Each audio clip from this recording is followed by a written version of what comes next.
Hey guys, this is John, and you are on the JRB Tree Climbing channel.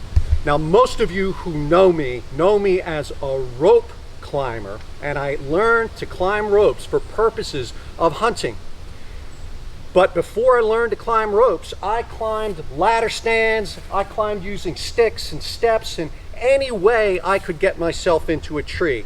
And over the years, I learned about rope safety. And today I'm dedicating this video to those who climb in traditional methods and who might use a ladder stand, folks who might use a fall arrest harness. I'm giving you this video to provoke thought, not only for you, the hunters, but also for the industry. If you're a tree stand manufacturer, if you are a safety enthusiast, anything you see here today that you want to capitalize on, go for it. That's why I'm sharing. It's really disturbing to me when I look up the statistics, and I'll leave a link in the video description, but I'm finding statistics like nationally, 300 to 500 hunters die every year in tree stand related injuries, particularly falls. But there's other scenarios like suspension trauma, like you had a failure of your equipment or a personal mishap, and you found yourself hanging in a fall arrest harness, and then you didn't have a path to ground. I realize these devices come with suspension relief foot loops, but that doesn't necessarily get you a trip to the ground. I don't count on being able to use my cell phone. I don't count on being able to call for help to rescue me. If something goes wrong in the woods, as remote as I am here, a mile from a light bulb, you have got to have a way to ground. And so I'm going to show you this is my father's land we're on. This is my best friend's tree stand, and this is a real scenario.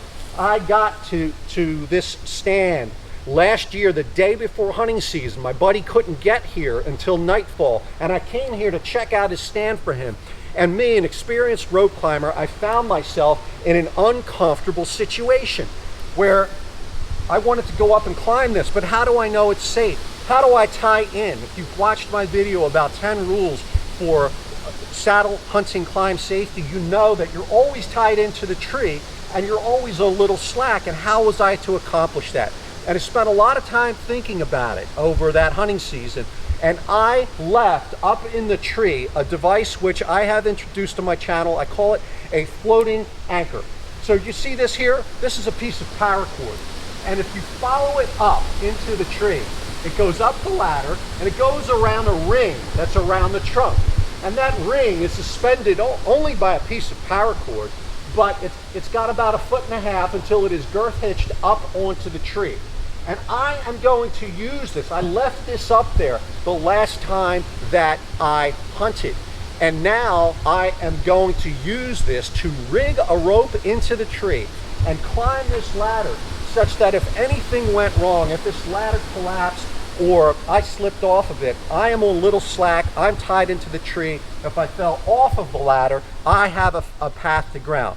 So there's a lot of information here, and there won't be enough information for you to attempt to duplicate this stunt, and I'm not asking you to duplicate the stunt. If you try to do anything I do here today, you take responsibility for your actions. My mission here is to provoke thought. My mission here is to save lives. If you know somebody who would benefit from this information, please share the video. So what I'm going to do first, I have a slipped overhand knot. I'm going to unset that, and now I've got a piece of paracord that goes up and through that ring. I'm going to take off of my shoulder my rope system, and I'm going to be using terms here. I'll leave links in the description. On this end of the rope, I've got fashioned my JRB end loop version 2. It's just a sleek way to thread a rope through virtually anything. I'm going to affix the paracord to it. I'm going to tie a simple knot, which I introduced. It's called the running highwayman's hitch. The highwayman's hitch is a well-known hitch. The running variant, not so much. It's also slipped, easy to tie, and easy to untie. I am now going to take the other end of the paracord. I'm going to step away from the tree, and I'm going to start to feed that up into the tree. By the way, everything I'm doing here, this is a take one situation. I haven't been in this tree for 10 months or 9 months or whatever it was since last hunting season. So I'm pulling, you know, fairly hard, but I'm not making any noise appreciably, especially considering my safety. Here I've got a friction hitch. I'm going to be moving that out of the way. I'm bringing the line back down to me.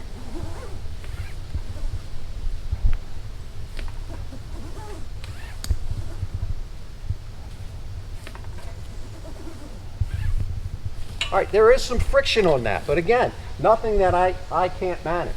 The further away from the tree you are, the easier it is to move. The closer you are to the tree, the more difficult it is to move.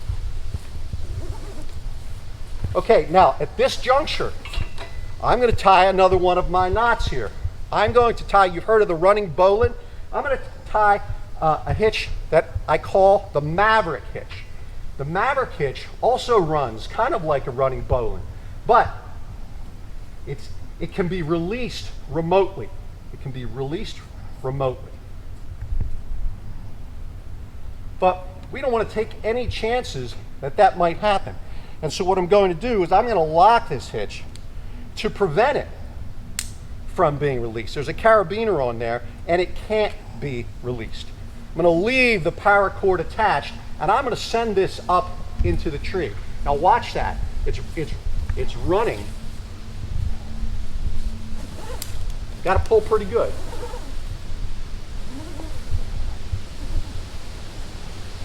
And when it hits the tree, I want it to slam into the tree. And now I'm going to walk towards you to effectively lock the hitch, to get it as tight as it can. So I've got it tightly bound to the tree. And I couldn't possibly release it. Now I'm going to take that friction hitch. What friction hitch? You've heard of Prusik, you've heard of slide and grip friction hitches. Well, this is one of my own. This is called the Longhorn Agile hitch.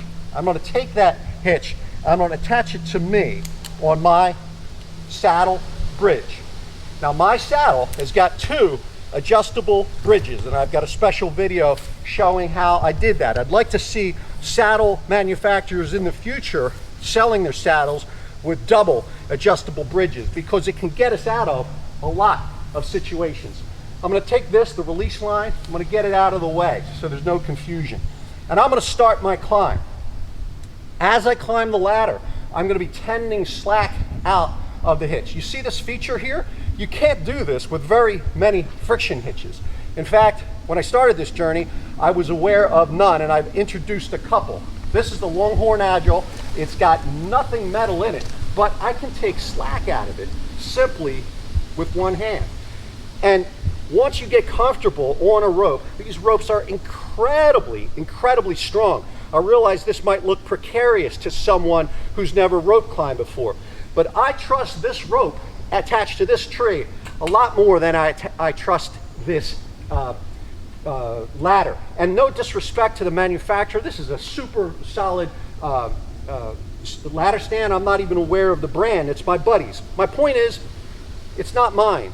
I don't know how old it is. You might have missed your opportunity to maintain your ladder stands last year, or someone may have installed one on your property and you need to safely remove it. There's all kinds of situations whereby you have to get up into a ladder stand and you're not comfortable doing so. You need to be tied in. And I can show you in a future video, I'll show you how to get a rope in a tree when you're initially installing a tree stand. In this example, I climbed it once the risky way and I installed that anchor, but now I know I can come back safely for an indefinite period of time. I'm climbing, I'm removing slack.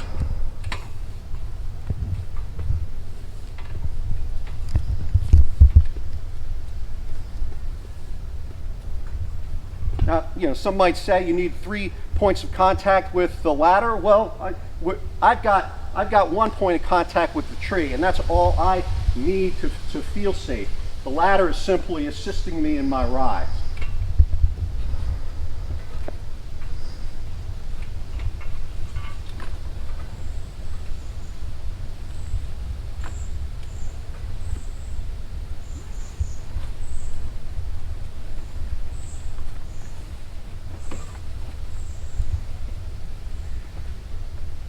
Now once I get to this point,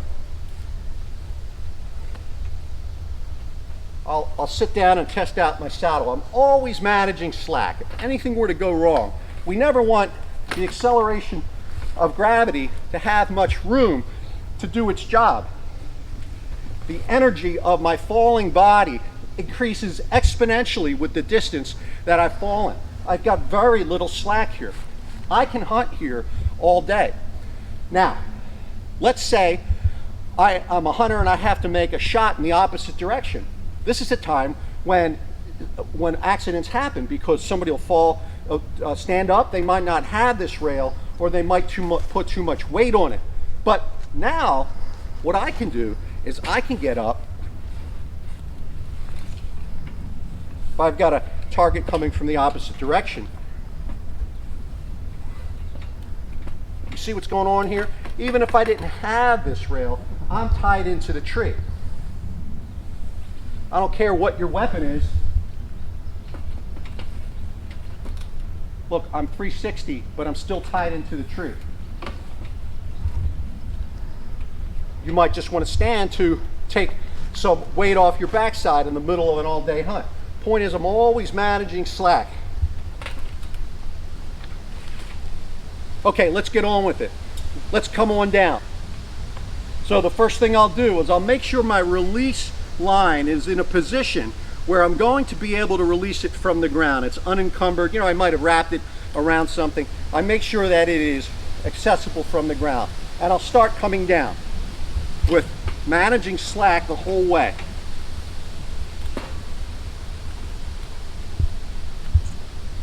So if you have any experience with friction hitches, you know that they can bind up. It's called jamming. This friction hitch, the Longhorn Agile, is remarkably workable. So even when I put my full body weight on it, I can still break it with one hand.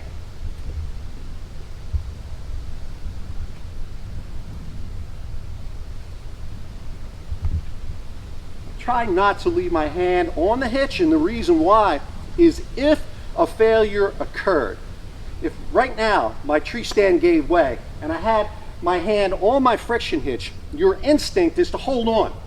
And by holding on, you'd actually start sliding. And so we want to just tend this in bursts on our way down.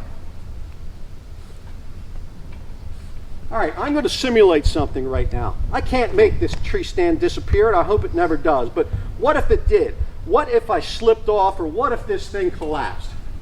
So again, don't try this at home. I'm pretty experienced at this, but I just fell off my tree stand. Okay? You know, that could have been a pretty good fall. Okay? Now, I've got to get down. This tree stand isn't here anymore. The first point is, I am in a saddle which has a greater amount of surface area around my backside and will not as quickly restrict blood flow. I could have inverted, right? I could have inverted in that process, but in a saddle, I'll demonstrate real quick. Even if I'm completely upside down, it locks on my hips. Now, your ability to do that could vary based on your strength profile. But now I'm going to transition into rappel.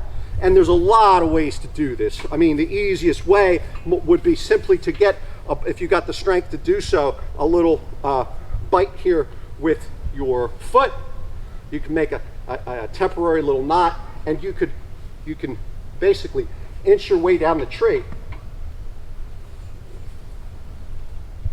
I can break this really slowly. And the other way, and I'm comfortable with rappel, is I form a Munter friction hitch. This is the way I rappel out of a saddle all the time. I use my redundant bridge and I put in a Munter friction hitch. This is my preferred way to come out of a tree. I know it's going to look kind of scary to you who've never rope climbed before, but this is the way I prefer to come out of a tree.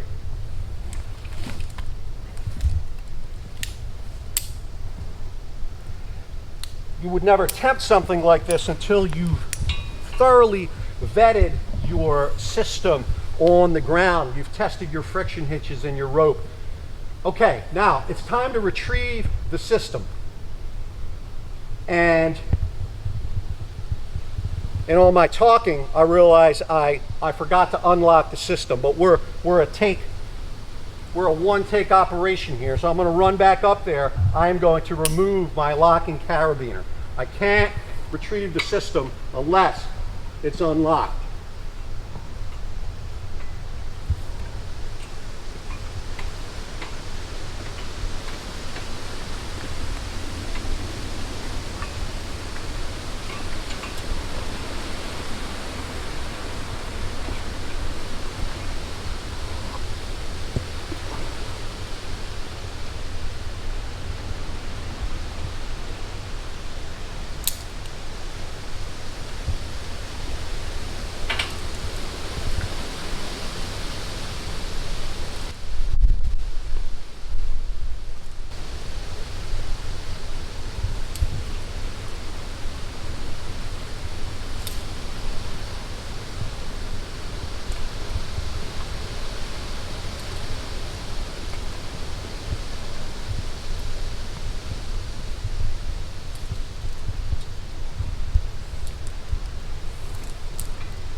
Okay, I like to keep it real.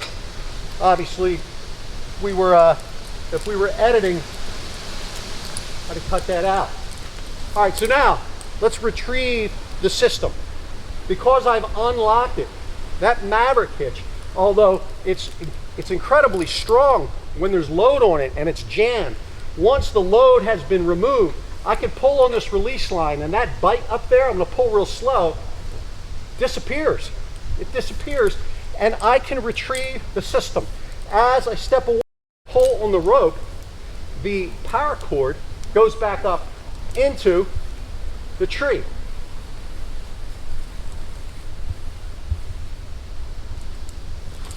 I remove the power cord, right? I might be cold, my fingers might be cold.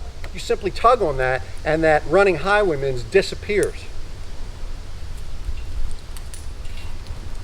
I take both ends of the power cord.